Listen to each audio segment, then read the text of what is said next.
All right, I'm just about to get a bag work session underway, and it got me thinking there are some high level tips on the bag that I want everybody doing.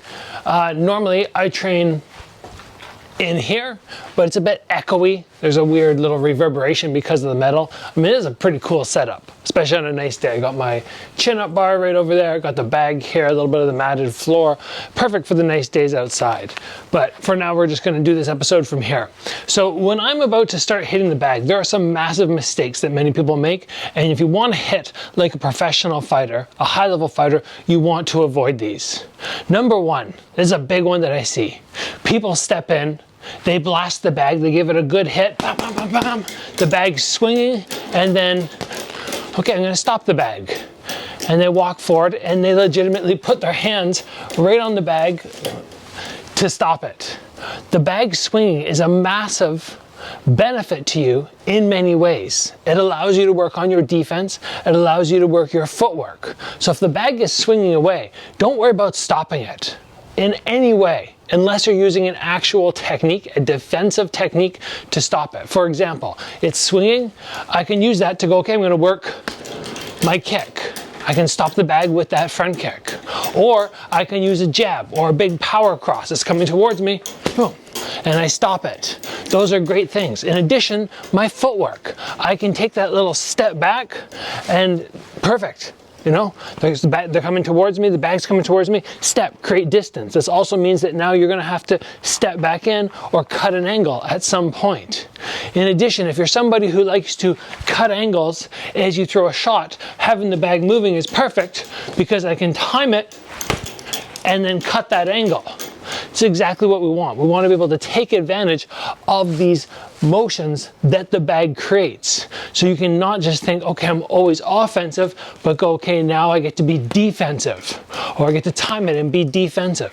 It's going to help with your timing. So many people on the channel ask me, how can I improve my timing?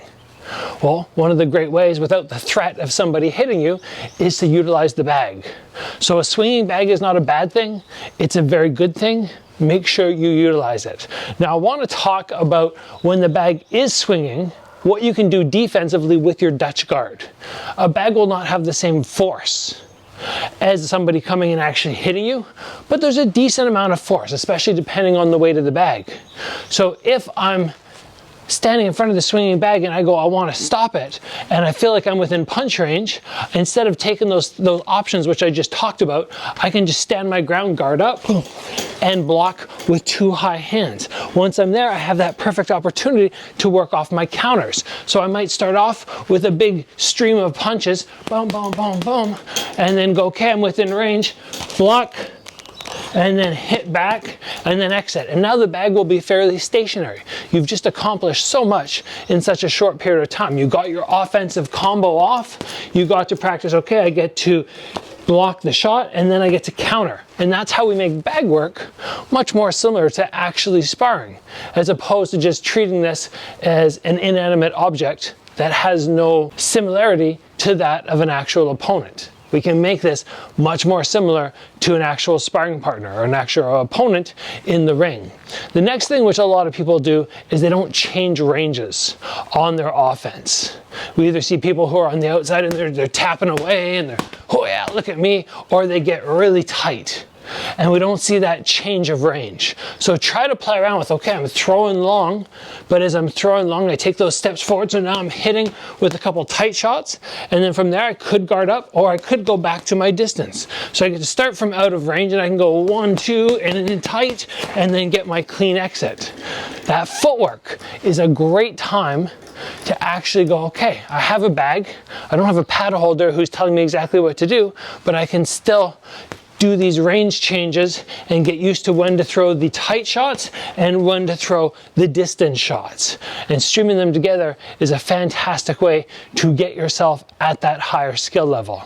Now, when I watch people in the bag, especially people who are newer, they focus a lot on trying to get this bag going full power. They want to hit it as hard as they can, and obviously we know there's a bunch of negative things which come from full power shots.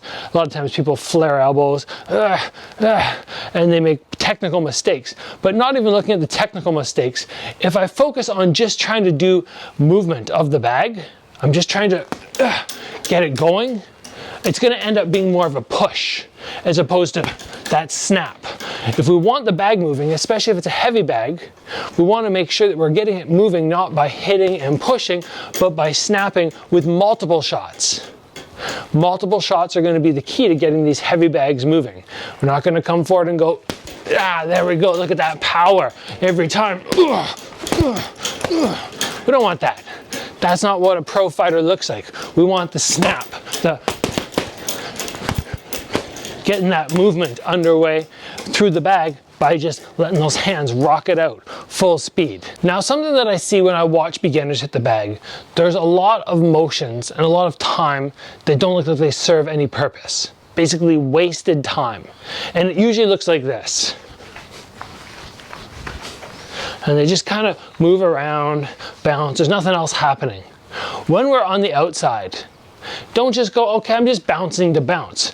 Actually think, okay, I'm faking, I'm changing angles to actually do something towards this guy as opposed to just this little bounce. So I got my fakes, I got my actual steps, I'm giving those little twitches, and then what I can try and do to add things in is work some defense on the outside. So I can be out here if I want to do this bouncing, do that kind of stuff, throw some punches from out of range, give my fakes, block, do all this, and then go in for my attack. It doesn't always need to be, yes, I'm offensive. It can be defense, but we might as well use the time when we're off the bag to work on these little twitches, work that footwork, and actually do some real professional looking stuff from the outside. When you can add that in, and then you get to the inside and you start hitting hard, you're still thinking and reacting when you're on the outside, bag work, in my opinion, gets a lot harder.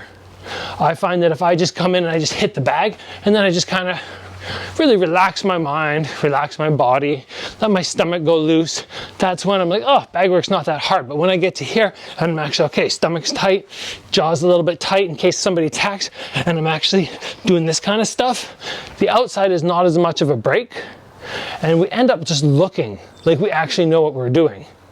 And really, if you're doing that, you do know what you're doing on the bag. So I'm just about to start my session on the bag today, just getting some solo training in as I prep for my upcoming fight. These are some tips that I just wanted to throw at you before I start my session. Hope you guys enjoyed these tips. Hope it helps you with your bag work. As always, guys, train hard. I will see you back here soon for another video.